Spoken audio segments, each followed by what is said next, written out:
What's up, YouTube? This is Politically Incorrect. Recently, Joe Biden participated in a town hall where questions were aimed at him about, I guess, the administration's policy toward. I think most of the questions, or a good percentage of the questions, were aimed at, the increasing surge of COVID cases and the resistance that many Americans are showing toward being vaccinated, the slowdown of the vaccination process. Um, I think they talk about some other issues, but maybe talking about the border issue and maybe some foreign policy questions. But this is the thing that was alarming about it. I know some people are talking about the fact that competing programs did better in the ratings. I think MSNBC's competing program, Tucker Carlson and Sean Hannity did better on Fox News as far as ratings are concerned. This is the thing about Joe Biden. This is what people not understand. They say, well, this is proof that the election was rigged. Nobody cared. No. What it showed was that more people voted for Biden out of, how can I say this? Sometimes in some elections, people are motivated more by their dislike of a candidate rather being for that candidate. There were more anti-Trump votes being cast on election day and early voting than there were pro-Biden. Biden does not excite anybody, but they saw Biden as being the most electable candidate, at least in their minds. Those who choose and select the candidates for us. So that's why Trump gets these huge crowds and Biden gets a half-empty audience. Trump elicits a lot of excitement with his base, but his base still has its limit. Biden does not elicit excitement, but when push comes to shove, and the choices between Biden and Trump, then those who don't show or elicit passion from Biden himself, when the opposition becomes Trump, then they become motivated, and then through maybe a 50 to 48 margin, they outnumber the Trump forces. Okay, or 51-47, whatever the hell the margin was. Now, um, this is what alarms me. Usually, in town hall settings in his prime, despite the gaffes, despite the rambling that Joe Biden has done in the past, usually in town hall settings, he does pretty good when he's talking to people. Also, even though this is a town hall setting, you would think that the President of the United States would have a good grasp of the type of questions that would be asked of him.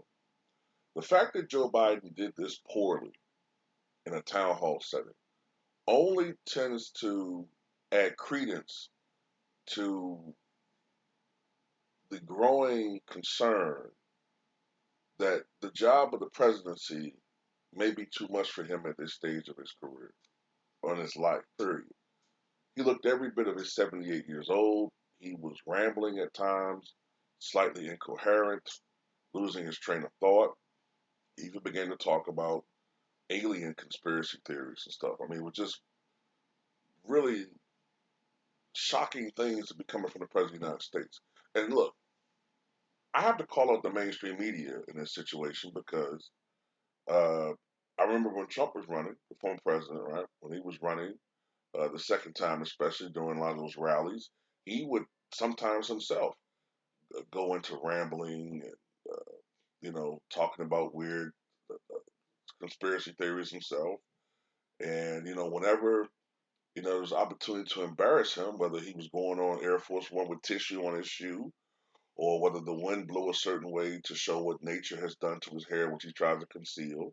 They would do anything to embarrass him. And I am by no means a Trump supporter, but you got to be fair. You can't just cover up whenever Biden does things that are wrong or bad or embarrassing, act like it didn't happen, but always cover things that Trump did to make him look bad because you don't like him.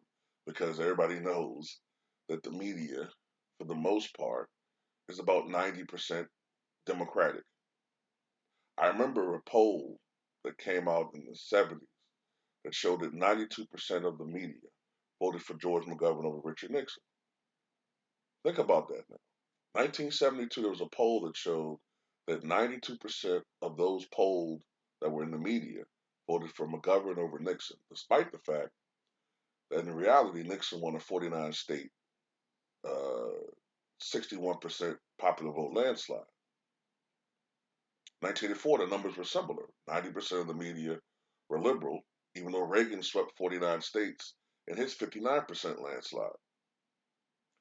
If anything, it's deepened outside of Fox News, outside of the other entity that's on television. I can't think of the name of it right now. The other network. Outside of these examples, generally speaking, the media tends to run liberal, so there is an obvious bias there. But this is the stunning reality here. If Joe Biden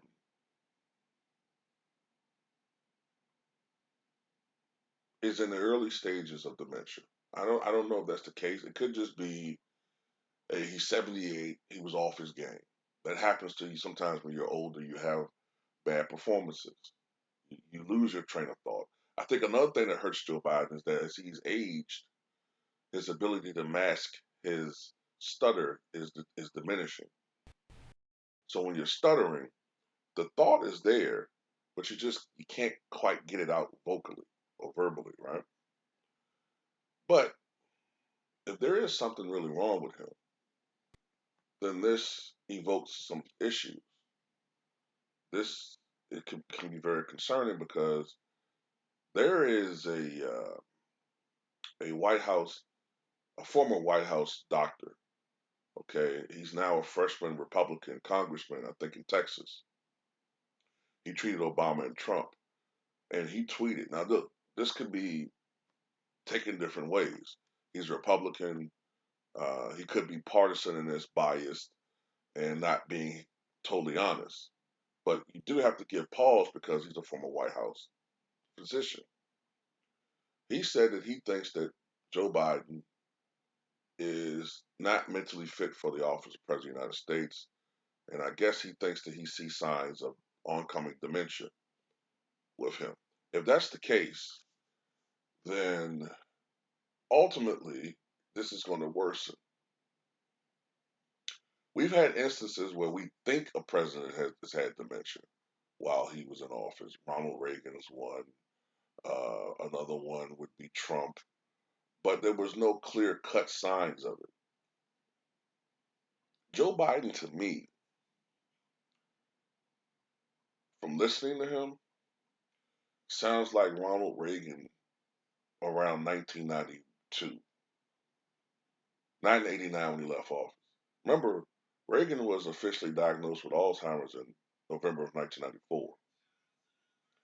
So what I'm saying is, it's a possibility, man. If they're correct about this, Biden might have to be forced to resign. And if that's the case, uh, you know who becomes president. So this is significant. If there's something mentally wrong with Joe Biden, um, then this could be a series of events that leads to Kamala Harris becoming president of the United States by default.